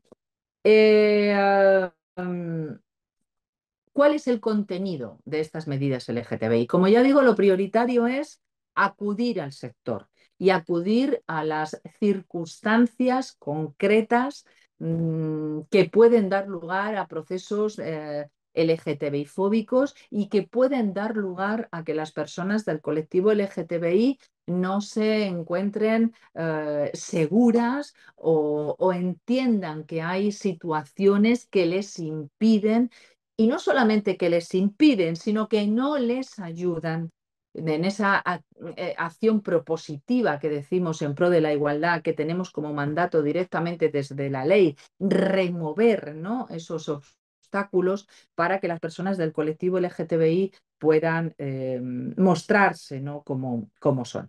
El anexo 1 del Real Decreto muestra una serie de contenidos mínimos, ¿no?, que vamos a enumerar aquí. Y voy a hacer un paréntesis para decir que como el decreto no está publicado, corremos el riesgo de que algunas de las cosas que aquí estemos hablando hoy no vayan a salir así, ¿eh? Porque, bueno, esto pasa por informes, por Consejo de Estado y por demás, en primer lugar. Y por otro lado, puede darse la circunstancia que luego, como saben ustedes, hay muchas cosas que tendremos que determinar, ¿no?, cómo lo vamos a hacer, y que irá puliendo la negociación colectiva, ¿no? Por tanto, es verdad que hablar tanto de los plazos, de las formas, como de las materias en este momento, cuando el decreto todavía no está publicado, resulta un poco mimético o estático, ¿no? Pero ya saben que la negociación colectiva es una herramienta viva, ¿no?, que no solamente se adapta, sino que es tremendamente cambiante, ¿no? Pero sí vamos a enumerar esas medidas que el anexo 1 recoge y que fueron consensuadas en esa mesa de diálogo social. En primer lugar, cláusulas de igualdad de trato y de no discriminación. Sí, sorprende de nuevo que tengamos que hacer mención al hecho de que tener que decir en un convenio no se puede discriminar a nadie. Pero la negociación colectiva, y más este tema, como otros que hablan de las igualdades, de las no discriminaciones y los derechos fundamentales, tenemos que hacer también, si me permiten la palabra, proselitismo de la igualdad, ¿no? Tenemos que favorecer ese cambio cultural para que deje de producirse esto que decíamos antes, es decir, que socialmente la sociedad es más inclusiva de lo que luego son los entornos laborales, tanto en el acceso al empleo como en las condiciones de trabajo, ¿no? Y favorecer ese cambio cultural es que la norma que regula las condiciones de trabajo de las plantillas y de los sectores tengan por escrito, miren, no se puede discriminar a nadie por ser del colectivo LGTBI, por su orientación sexual, por su identidad, por su expresión de género. Eso va a hacer efectivamente que la plantilla y la dirección sepamos el camino hacia el que tenemos que ir. Las segundas medidas versan sobre el acceso al empleo, con criterios claros, objetivos en los procesos de contratación y de formación, en los procesos idóneos para seleccionar a la gente, ¿no? Y aquí hablamos de los currículum ciegos. Yo sé que los currículum ciegos, por ejemplo, si me permiten, bueno, es una medida también controvertida porque es tremendamente triste, aunque por ser efectivamente ciego sea objetivo, que tengamos que acceder al puesto de trabajo sin reconocernos quiénes somos, ¿no? Y cómo somos, ¿no? De alguna manera es una fórmula de negar, ¿no? La identidad. Pero es verdad que de momento, bueno, pues es un instrumento objetivo y objetivable para acceder al puesto de trabajo, ¿no? La tercera grupo de materias es lo que tiene que ver con la clasificación y la promoción profesional.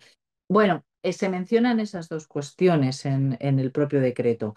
Criterios objetivos que no se discrimine directa o indirectamente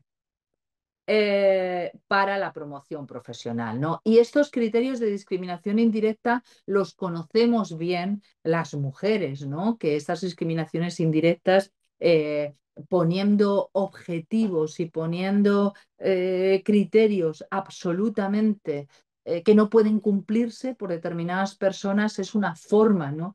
De indirectamente discriminar a la gente.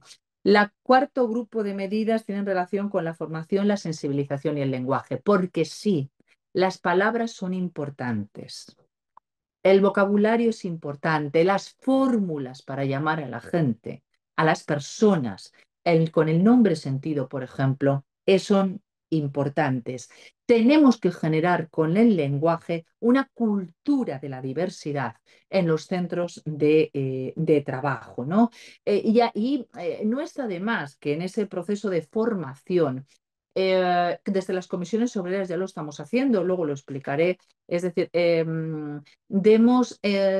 expliquemos qué es la LGTBI-fobia. Expliquemos cómo se llega a dañar y a discriminar a veces de manera indirecta. Expliquemos efectivamente qué es orientación sexual, qué es expresión o identidad de género, qué es diversidad sexogenérica. Lo leía porque no quería olvidarme de ninguna de estas palabras, ¿no? Conocer qué son los protocolos contra el acoso, que ahora hablaremos de eso también, del colectivo LGTBI. Tenemos que formar en esa cultura de la diversidad, como decimos, para en los entornos laborales. La quinta grupo de medidas tiene que ver con entornos laborales diversos, seguros e inclusivos. Y aquí vamos a mencionar varias cuestiones que en muchas empresas, aun no poniéndolo y no siendo materia, no habiendo sido materia de negociación en los convenios colectivos, ya se están reproduciendo. Por ejemplo, qué es lo que tiene que ver con garantizar la identidad en las zonas comunes, en los vestuarios, en los aseos, las duchas, taquillas, en ese tipo de espacios, desde el colectivo LGTBI, con quien hemos trabajado también estas medidas para ir al diálogo social, se nos insistía mucho en asegurar la privacidad dentro de los espacios públicos, ¿no? Miren, hubo una cosa muy curiosa y es que cuando estábamos en la negociación, en el diálogo social salió, bueno, que las personas puedan elegir el nombre, sentido y puedan elegir el vestuario. Bueno, igual es el momento de que no haya vestuario para hombres y para mujeres. Y es verdad que desde muchas empresas y muchos sectores hace años ya que el camino va por ahí. Por favor, ropa y vestuario unisex. Ropa o vestuario unisex donde no haya que elegir y donde no haya que identificarse, ¿no? Que es tremendamente fácil, ¿no? Y por otro lado, bueno, hay que tener también cierto cuidado en esa protección de lo que son los datos y los documentos. Los documentos privados ya sabemos que con la protección de datos actual es fácil, esto no puede hacerse público, ¿no? Pero también haciendo alusión al colectivo LGTBI, las personas que soliciten a recursos humanos que haya datos que no entren dentro de que pueden ser visibles, si no quieren que lo sean, desde luego podemos ayudarles a que sí sea, ¿no? En comunicaciones internas, por ejemplo, ¿no? El segundo grupo de medidas es lo que tiene que ver con los permisos y con los beneficios sociales, independientemente de la orientación sexual, de la expresión y de la identidad de género, aunque es cierto que cuando se reconoció, por fortuna, hace muchos años ya, el matrimonio igualitario, esto está evidentemente superado, pero también es que hay algunas empresas donde se pone todavía problemas cuando se justifican algunas cosas para personas, por ejemplo, del mismo sexo, ¿no? Bueno, pues poner claramente cómo se justifican el derecho a todos esos permisos hace que dejen de surgir algunos problemas, ¿no? Y además ayuda claramente a visibilizar la diversidad familiar a la hora de la conciliación de la vida personal y la vida laboral. Y por último, nos queda lo que tiene que ver con el régimen disciplinario. Miren, es verdad que esto es claramente, y fue tema de discusión, potestad de la negociación colectiva, ¿no? Pero desde luego desde Comisiones Obreras vamos a apostar porque en el régimen disciplinario sea una agravante en cualquier medida que haya una falta dentro de la empresa como consecuencia de discriminaciones o acoso dentro del entorno laboral y que tenga por objeto pertenecer, en el amplio espectro de la palabra, al colectivo LGTBI. Desde luego, desde las comisiones obreras vamos a optar por la gravedad de cualquier agresión que tenga este contenido. Y desde luego el régimen disciplinario en el convenio colectivo debe ser utilizado para ello, ¿no? Yo termino diciendo que el rol, efectivamente, como nos decíais en la ponencia, de la negociación colectiva siempre ha sido clave en la defensa de los derechos y de las libertades públicas, ¿no? Precisamente porque los espacios laborales también son espacios y entornos sociales y desde luego no podemos dejar que la democracia sea una democracia distinta cuando atravesamos las puertas de los centros de trabajo, ¿no? Dentro de pocos días hablamos de la jornada del trabajo decente, ¿no? ¿Qué es el trabajo decente? El trabajo decente es el trabajo donde tengamos buenos salarios, buenas condiciones efectivamente de trabajo y donde trabajemos en una situación de libertad, ¿no? Somos conscientes en este momento de que, como decíamos al principio, la sociedad española es una sociedad abiertamente más inclusiva, pero las situaciones a veces de superioridad del entorno de trabajo como consecuencia, si me permiten de manera un poco coloquial, que todos comemos de lo que trabajamos, hacen que haya colectivos especialmente vulnerables en esos entornos laborales. Ahí estamos las mujeres, ahí están las personas migrantes, ahí estamos las personas del colectivo LGTBI y otro tipo de colectivos cuyas vulnerabilidades tienen que ser protegidas por la ley, pero además esa ley tenemos que desarrollarla con estos instrumentos, ¿no? Por tanto, nos quedamos con, después de esta intervención, con dos cosas. La ley nos ha dado quiénes debemos actuar, en qué entorno y para qué, ese prevenir, ese informar y ese proteger. Y por otro lado, este desarrollo del Real Decreto, cuya publicación estamos esperando como agua de mayo, fruto del diálogo social, ha concretado cuáles son los instrumentos y las herramientas. Quiero terminar diciendo que cuando viajamos a organismos y a instituciones europeas para hablar de igualdad y para hablar de libertades, decir que yo creo que tenemos que sacar pecho porque el diálogo social en España es abanderado y ha sido pionero en la lucha contra las discriminaciones, ¿no? Y nos hemos sorprendido quienes hemos ido a formar parte de esos órganos desde España, como la igualdad, tanto en el caso de las mujeres como del colectivo LGTBI, el diálogo social ha sido garante, ¿no?, de las libertades y de los derechos. Yo quiero reconocer también a la patronal que en esta mesa, lo he hecho en numerosas ocasiones y en numerosas intervenciones, tenía claro que el objetivo era una necesidad y que lo que teníamos que ponernos en contacto teníamos que ponernos de acuerdo precisamente en la herramienta o en la fórmula, ¿no? Y eso es realmente lo que esperamos de patronales que sean democráticas, ¿no?, que protejan la convivencia social de las personas, ¿no?, en el seno de sus empresas. Nos queda hacer un último llamamiento a las patronales y es que también hagan formación, que también hagan proselitismo y apología de la igualdad y desde luego que se apueste por convenios colectivos inclusivos para que esa diversidad familiar, para que ese lenguaje y para que la vida efectivamente sea inclusiva.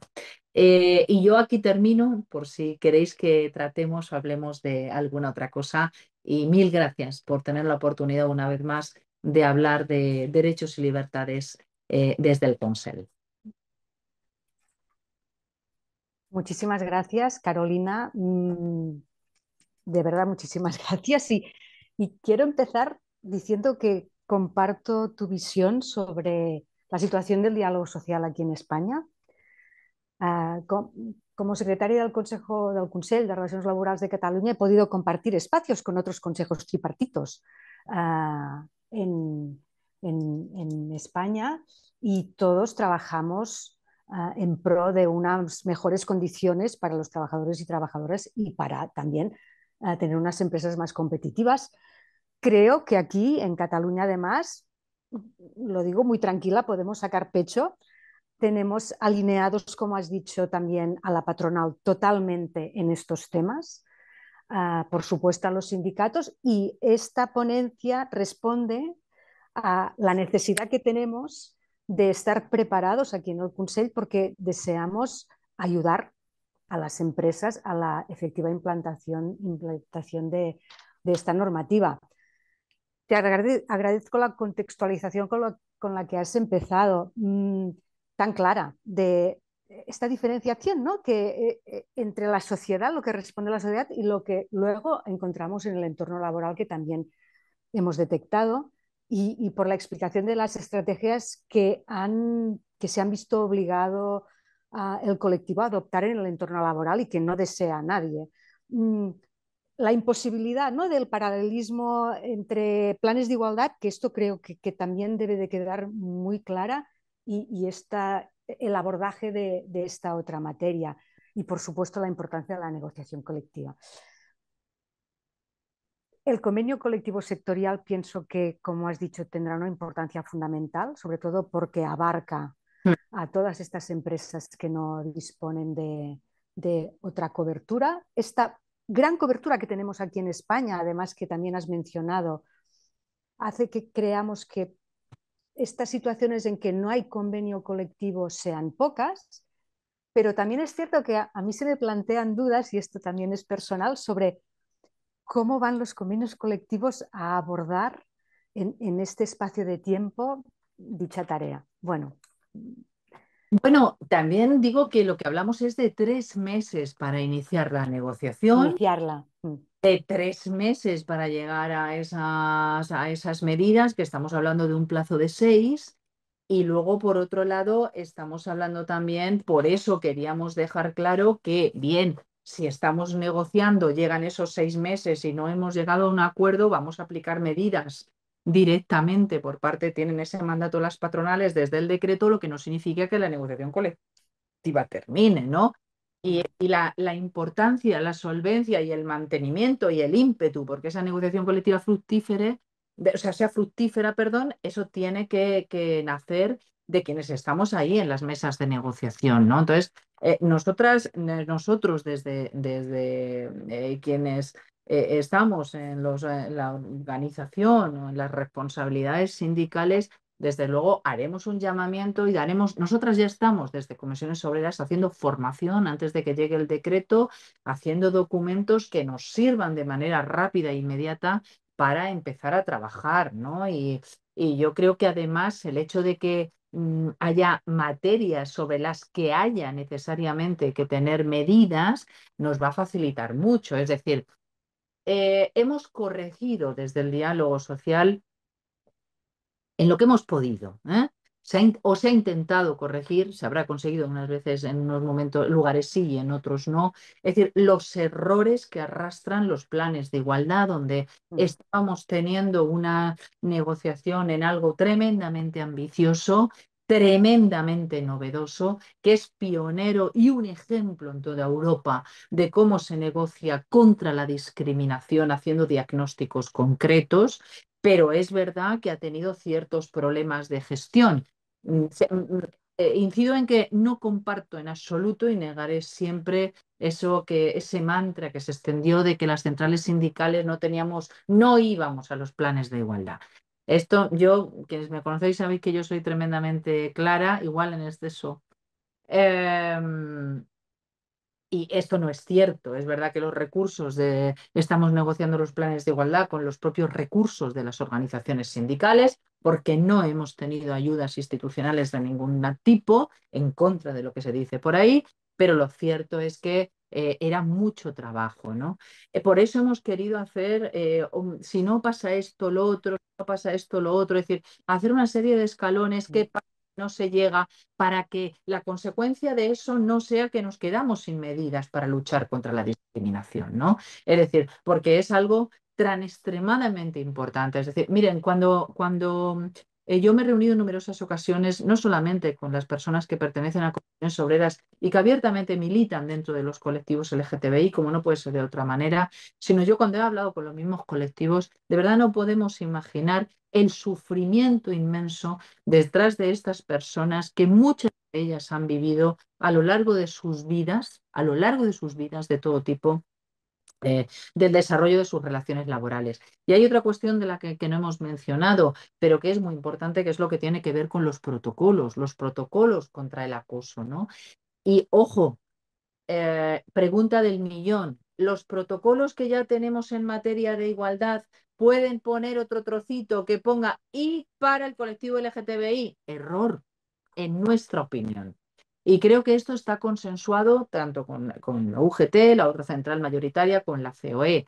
Es decir, ¿por qué? Porque el origen de las discriminaciones no tiene nada que ver. Es posible que vayan a coincidir en las fórmulas y en las herramientas de desarrollo, ¿no? Pero el origen de las discriminaciones no tiene nada que ver. Por tanto, tenemos que hacer protocolos que sean claramente diferenciados, ¿no? Donde tenemos que mencionar todo lo posible: el tipo de familia, la orientación sexual, la identidad, la expresión de género, eh, mm, la imagen incluso. Es decir, tenemos que hacer protocolos que combatan esos tipos de discriminación que, como decimos, tienen un origen muy distinto al acoso que sufrimos las mujeres, que, por cierto, también las mujeres, muchas de nosotras, pertenecemos al colectivo LG o podemos pertenecer al colectivo LGTBI, ¿no? Por tanto, es verdad que nos queda mucho trabajo, pero a mí siempre me consuela cuando efectivamente llegamos al objetivo común, ¿no? Y miren, escuchaba antes con atención a la compañera que hablaba de digitalización, que ha sido la verdad una delicia y que la felicito en su ponencia. Y nosotras siempre decimos que en el caso de la negociación colectiva, que es una herramienta y un medio, estamos en un momento en el que no solamente nos valen los objetivos, ¿eh? Es decir, no nos vale llegar a la igualdad, no nos vale decir que las mujeres somos maltratadas, no nos vale al colectivo LGTBI decir, ojo, que en los entornos laborales y en el acceso al empleo sufre una discriminación mucho mayor que la sociedad me está dando. Es decir, no nos vale solamente con detectar, no nos vale con escribir que eso sucede, incluso no nos vale con decir que lo vamos a conseguir. Es muy importante y es de verdad lo democrático conocer el recorrido que vamos a hacer para llegar a esos objetivos, ¿no? Por eso es muy importante esa ley que dice quiénes vamos a ser los actores y en qué entorno, porque esos medios van a ser claves para poder conseguirlo. No tiene nada que ver, pero para explicar a qué me refiero, dentro de pocos días, el día 20, el sábado, pasado mañana, celebramos el Día del Aborto libre, gratuito, etcétera, etcétera, ¿no? Bien, en España no es cierto que el aborto sea un derecho universal y no es cierto que todas las mujeres en las condiciones de la ley podamos abortar, porque aunque eso está muy bien recogido en una ley, en la mayor parte de las comunidades autónomas la sanidad pública no ofrece el derecho al aborto. Y hay comunidades autónomas donde nadie puede abortar, ¿eh? Esto significa, si no es pasando un periplo te llevan a otra comunidad autónoma, etcétera. No tiene nada que ver, pero significa que los derechos que se reconocen no valen si propositivamente no removemos con medida los obstáculos necesarios para que esos derechos sean una realidad. Esto vamos a traerlo a la defensa de los derechos y las libertades del colectivo LGTBI para saber que tenemos que ser propositivas y propositivos. ¿Puedo volver un poco atrás? Es donde quieras. A ver, desde el Consell, estamos intentando, como te he dicho, ayudar a la implantación de esta ley y lo hacemos antes, como has subrayado, de que se publique este Real Decreto que puede cambiar algunas cosas, por supuesto, pero que entendemos que mayoritariamente no va a haber cambios sustanciales, puesto que es fruto, como has comentado, del diálogo social. Estamos aquí revisando los instrumentos que desde hace años ofrecemos para abordar el acoso sexual y por razón de sexo en la empresa y ha surgido lo que has comentado, precisamente, esta duda fundamental con relación a si un único protocolo puede dar cabida o puede responder también a la necesidad de tener protocolo para el acoso del colectivo objeto de esta ley y de este futuro reglamento. Y aunque desde aquí la posición sindical es clarísimamente la que has explicado, también sin haber tomado ninguna decisión aún, nuestras patronales más representativas, que son Fomento y PIMEC, la Petita i Mitjana Empresa de Catalunya, abogan por facilitar al máximo, sobre todo a las micro y pymes, esta integración de la materia en protocolos existentes, diferenciando clarísimamente, como tú has comentado, diferenciando clarísimamente. ¿Es una vía a explorar o crees? No, no creo, o sea, está clarísimo. Bajo ningún concepto. Y además voy a decir por qué. Es decir, en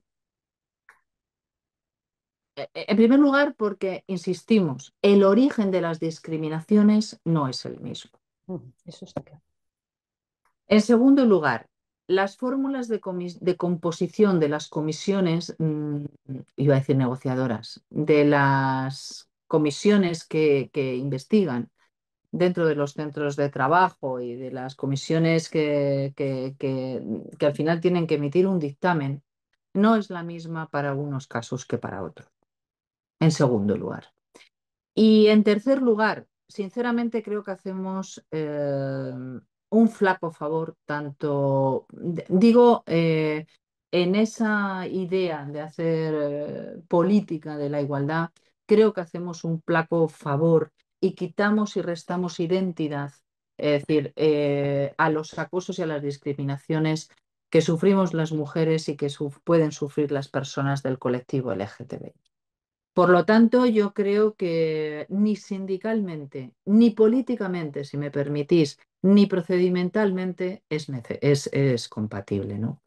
Yo además no entiendo muy bien, si no es entendiendo por desconocimiento, lo digo de verdad, la economicidad en los procesos, no entiendo muy bien cuál es el sentido de esto. De verdad, no lo entiendo muy bien porque basta con que tenemos otra cosa, es que en los procedimientos, en los plazos, en las fórmulas, pues vayamos a copiar unas cosas de otras, ¿no? Pero ¿cómo se hace esto? Se insta un protocolo y dice, no, perdona, es que soy del colectivo LGTBI, vamos a instar la parte del protocolo que me pertenece. No, es que soy una mujer LGTBI, eso ya puede ser la bomba. ¿Me explico? Entonces, yo creo que no cuesta ningún trabajo las organizaciones sindicales, las organizaciones, es como, insisto, como si en los planes de igualdad hubiéramos sugerido que esto podíamos haber hecho un mix. Esto sé que se ha defendido desde algunas organizaciones, pero a mí nadie me ha explicado todavía, yo he estado en la mesa de negociación del diálogo social, nadie me ha explicado todavía cómo podemos hacer un diagnóstico sobre las discriminaciones que el colectivo LGTBI vaya a sufrir en una empresa. Es decir, y yo sí podemos hacer discriminaciones entre hombres y mujeres sobre los salarios, sobre qué categorías profesionales ocupamos, pero el colectivo LGTBI pasa por preguntar antes en la empresa para hacer el diagnóstico quién es del colectivo LGTBI. Y esto es de un disparate mayúsculo, que yo creo que huelga a explicar. Con lo cual, yo creo que la manera de proteger a las personas del colectivo LGTBI de manera fehaciente, correcta y adecuada es tener protocolos claramente diferenciados y que recojan para defenderlos sus propias realidades.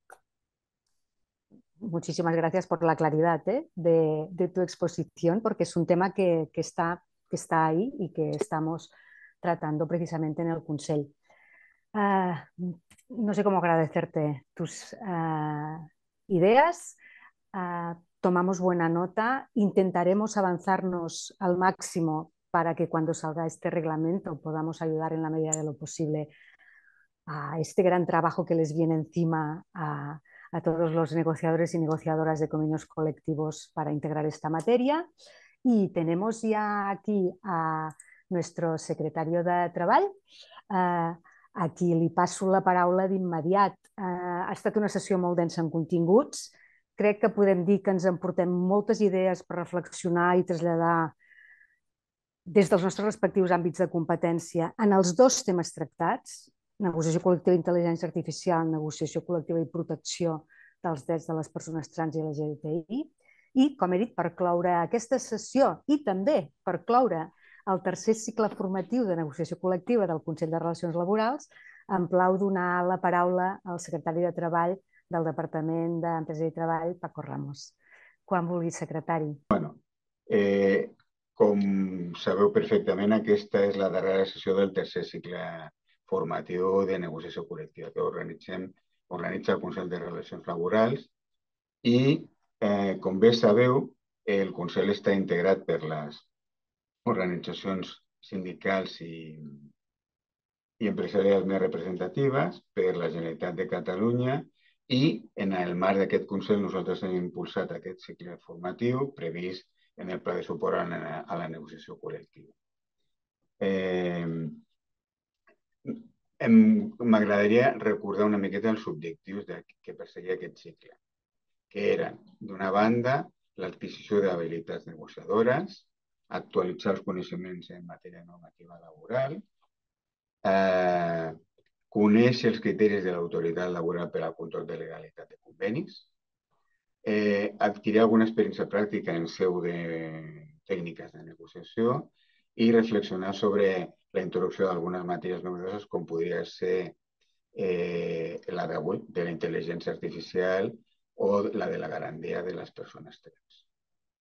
I llavors, per per assolir aquests objectius hem comptat amb persones de reconegut prestigi en el món del treball.